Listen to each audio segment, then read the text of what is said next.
સમગ્ર ગુજરાતમાં સૌપ્રથમ ભાવનગરમાં ગ્રેઇન એટીએમ સુવિધાનો પ્રયોગ સફળ રહ્યો છે. ગુજરાત રાજ્યમાં સૌપ્રથમ ભાવનગરમાં શરૂ કરવામાં આવેલું ગ્રેઇન એટીએમ સફળ સાબિત થયું છે. સામાન્ય વર્ગના લોકોને પોતાનો ધંધો રોજગાર પાડીને રાશન મેળવવા લાંબી લાઈનોમાં ઊભા રહેવું પડતું હોય છે, જેના કારણે સમયનો વેડફાટ થાય છે. ત્યારે સમયનો વેડફાટ ન થાય તેમજ કામદાર વર્ગના લોકોને લાંબી લાઈનોમાં ઊભા રહેવું ના પડે અને સરળતાથી અનાજ મેળવી શકાય તે માટે ભારત સરકાર દ્વારા વર્લ્ડ ફૂડ પ્રોગ્રામ અંતર્ગત અન્નપૂર્તિ યોજના હેઠળ ગુજરાતનું સૌપ્રથમ ગ્રેઇન એટીએમ ભાવનગરમાં શરૂ કરવામાં આવ્યું હતું. જે ગ્રેઇન એટીએમ સુવિધાનો અત્યાર સુધીમાં 29,000થી વધુ લોકોએ લાભ મેળવ્યો છે.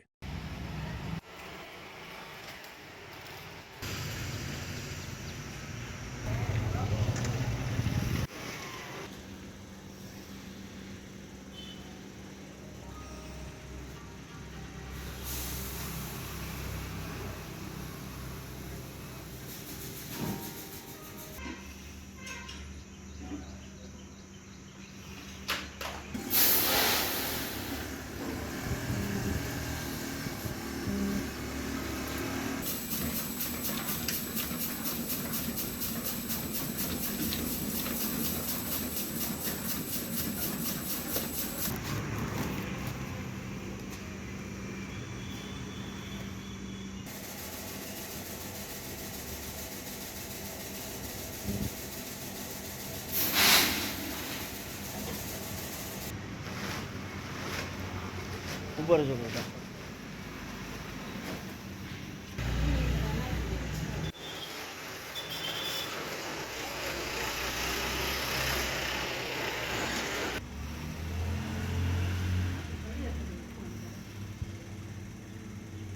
આપણે એટીએમ શબ્દ સાંભળીએ ત્યારે પૈસાવાળું એટીએમ કે બેંકની પાસે હશે આ પ્રકારનું મગજમાં આવે છે, પરંતુ આ ગ્રેઇન એટીએમ છે જે આપણા જ વિસ્તારના MP madam Nimuben Bamaniya madam જે એમઓએસ પણ છે ગવર્મેન્ટ ઓફ ઇન્ડિયામાં, એના અફર્ટથી એના પ્રયાસથી ભાવનગરમાં રાજ્યનું આખા ગુજરાતનું પહેલો ગ્રેઇન એટીએમ છેલ્લા લગભગ 1.5 વર્ષથી કાર્યરત છે.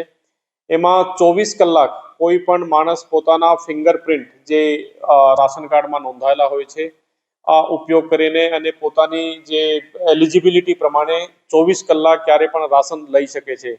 એમાં ઘઉંનું વિતરણ, ચોખાનું વિતરણ થાય છે. છેલ્લા 1.5 વર્ષમાં ભાવનગરમાં લગભગ 28,000થી વધારે બેનિફિશરી એનો લાભ લીધું છે અને લગભગ 5,66,000 કિલોગ્રામ ઘઉં અને ચોખાનું વિતરણ કરવામાં આવ્યું છે. એની ખાસ વાત આ પણ છે કે જે વિસ્તારમાં એટીએમ છે એ વિસ્તાર સિવાયના લાભાર્થી પણ અહીંયા આવીને અને પોતાના જે બાયોમેટ્રિક્સ છે એનો ઉપયોગ કરીને અને દિવસમાં જ્યારે એને ટાઈમ મળે સવારે કે રાત્રે 24 કલાક એનો લાભ લઈ શકે છે.